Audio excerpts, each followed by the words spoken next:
This room here is one of the rooms in the basement, and it seems pretty active in the paranormal field. We get a lot of EVPs and a lot of work with the divining rods, and of course you get noises from everywhere, but it seems like it's pretty active. Hi, my name is Kelly Payne. I am a investigator with Paranormal 911. This is one of the most active rooms in the firehouse. I've investigated it quite a few times, and every time there's always something new going on. One of the craziest things that happened to me in here was I was investigating with a couple other ladies, and just three of us were in here, and we sat in complete darkness, and we heard chains rattling. And there's no chains in here, so not sure what it was, but it was quite interesting.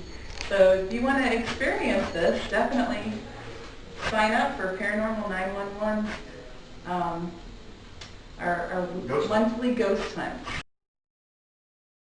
The interesting part, I think, is working with the rods. The rods. Dowsing rods? Yes. And they active down here? Well, and they're active anywhere there are spirits who are willing to work them, yeah. But what's interesting is that there's no way they can be manipulated because you're not in contact with the rod.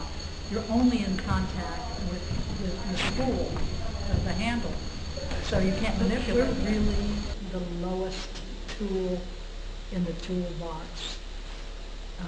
The intuitives are. Everyone believes the scientific, the physical as opposed to the metaphysical. So they look first to the K2 news or the Tri-News or whatever before they look to us.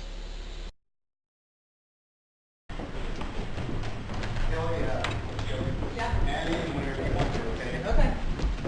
You know, I'm rolling around all the time. You guys actually do a lot of most of the investigation areas. We've got shadows moving down through here, apparitions on the end. We've got night vision cams, and we've got a few shadows in this net moving. Not a lot, but we have had them.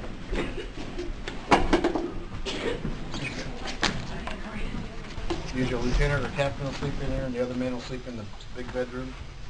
We've had faces in this mirror before, just kind of shadows and images. We just don't know what it comes from. It's just unusual. One of the firefighters that worked here about the same time I did, well, no, actually not. He was about 92 or 93 before they closed the house. He slept up here. They downgraded from an engine of 4 guys to 2 guys, and he slept up here. And he's had experiences of someone choking him. Felt like someone was choking him. But it was actually, is what our intuitives and we all put together, it might have been somebody trying to get his shoulders to wake him or something. But he felt a lot of pressure, and it felt like someone was choking him every time about 3 in the morning, a lot of times. He's heard pots and pans rattling, people walking when nobody's here. There's only 2 people here. Of course, we hear that too. We don't hear the pots and pans yet, but we've heard, you know, different noises of walking and steps and stuff. We've had some audio stuff in here, EVPs, and everything we find here is true and actual. We do not add anything. We'd be wasting our time if we did. You know, some groups might do that, and some have. But if we don't get nothing, we don't get nothing that night. But we generally get a lot now. We've never not had anything. Yeah, and the more times we come, it seems like it's more active, like they're our friends. We've got audio recordings of, they know our names now, and they'll say, Mary's here. I've got a fan club. We've got them. You can have one male walk through here with Mary and not say a darn thing, and go down towards the basement, and you'll go home and play that, and they'll say, Mary's here. It's unbelievable. It's really unbelievable. The very first night that our group did an investigation here, it wasn't an outside group, it was just us. I was sitting in that doorway in a chair, and the guy that had felt like he had been choked was laying on the bed, and we're talking in the dark, trying to see if we could get any EVPs, and I hear what sounded like a coin hit the floor. This door was shut. There was no one in this room. My back was turned to it. And I looked around, and there was just enough light. We had enough light that I could see there was a quarter laying on the floor, and it was right about here. And on the tape recording, you can hear me say, "Did you just throw a quarter at me?" So I noticed that I didn't even realize that I had said it until later on. So I picked it up later on, and I set it on the desk in there. Didn't think that much about it. Well, then later on that night, as everybody was picking up, I had used a set of dowsing rods, and I started getting contact out here in the locker room from something. And I said, "Well, where do you want me to go?" So it steered me in here, and I said, "Where do you want me to go now?" Well, it turned me this way, and went this way, another quarter in the same spot. So I accused None of the other everybody. team members even knew about it. Yeah, I went back and I accused everybody of having holes in their pockets or playing a trick on me. It's like, no, I didn't do that. Remember that? And I was just really adamant about somebody playing a trick. Nobody played a trick.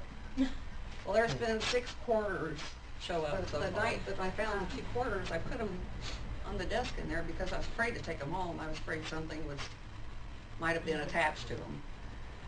And then I think it was the first night that we had an outside group come in. And I was sitting in a chair right here facing this way. I was using rods again. And we determined this one spirit up here that is kind of playful. He's a practical joker. Our intuitive said he's the guy that would put the lampshade on his head at a party. And his name is Charlie. And we've got more information on that too. But I said, "Charlie, are you going to leave me a quarter tonight?" Rods crossed yes. And I said, "Well, where are you going to leave it?" Well, I was pointing this way. The rods went this way. So I got up out of the chair and turned around. Got over here, and then he pointed at that bed. So I turned the flashlight on, started looking, nothing. Kelly, at the end of the night, when we were picking everything up, she says, "Guess what was under that bed?"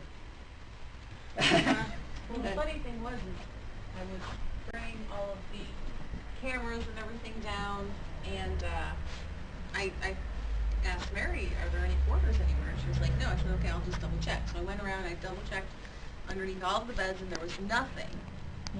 Brought a camera down, came back up, went to go turn the lights off, and for some reason, the light switch is over there. For some reason, I just happened to kind of glance over there, and I saw something, and I went over there, and there was a quarter that was not there 2 minutes Under that before. bed. And I ran downstairs, and I was like, "Look!" Spirits in this room. You have 2, haven't you? This is one of the most active rooms. Okay. Well, Jeff and I usually come in here a lot. We've had some as far back as when the horse-drawn pumper was in existence. We get a lot from the 1940s and 1950s. There's, for some reason, 1942 and 1954 seem to be very active here. I don't know why.